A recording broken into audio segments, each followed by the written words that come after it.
Hey there, and welcome to day 27. Now, all of us have had the thing come up where we kind of run out of ideas. We run a little bit dry. This could also be in terms of free blog content and the whole writer's block thing. And we talked about that idea way back at the beginning of the challenge. But it also translates into the kind of products that we might want to create for our audience.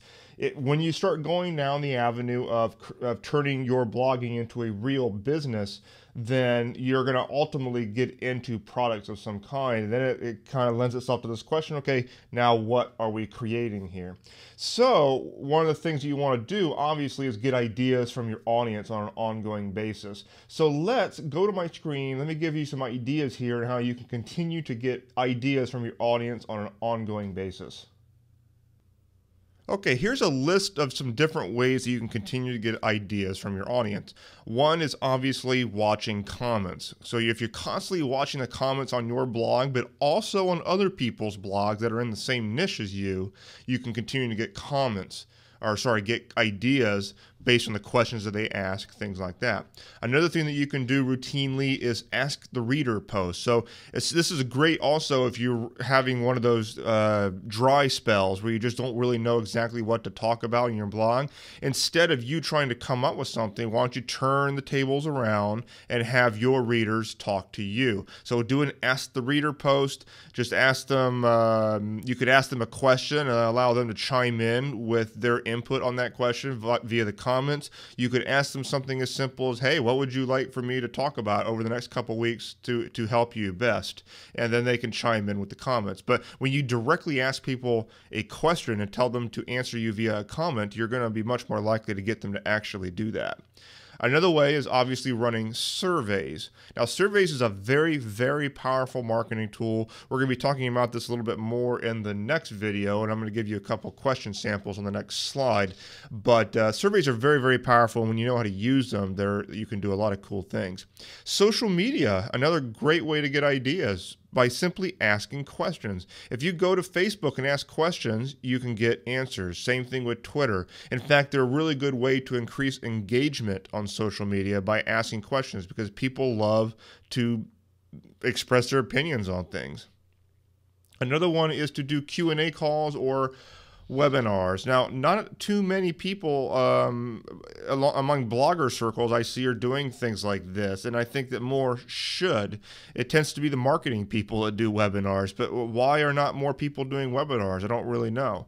One of the things that I've done is I did a 20 questions webinar where I simply just had people sending questions.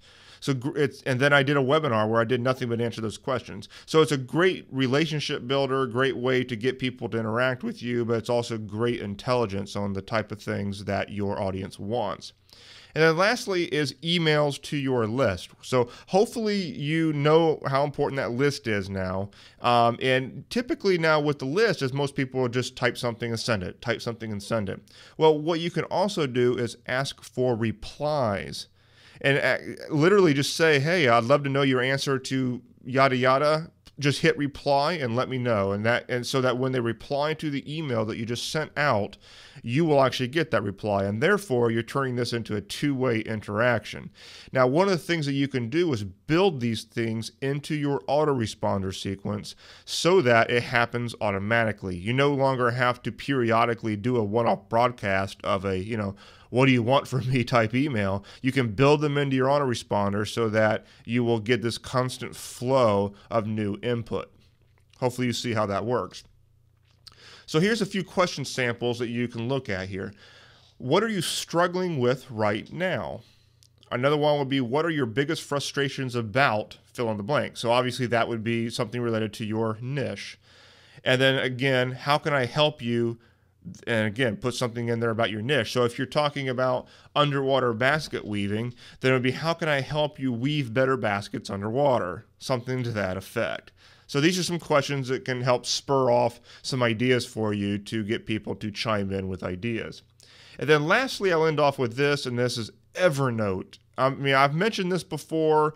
Maybe you're already using it, but it's a great place to have a running record of input that you get from your audience, regardless of where it comes from and when. So whenever you get great input from a survey or from a comment, or you just notice something out there while you're on the internet that would translate into some good content or a good product idea or something like that, put it into Evernote. Copy and paste that bad boy into Evernote. You can even include the URL where it came from if you want. But Evernote is a great place to compile all these ideas into one central place.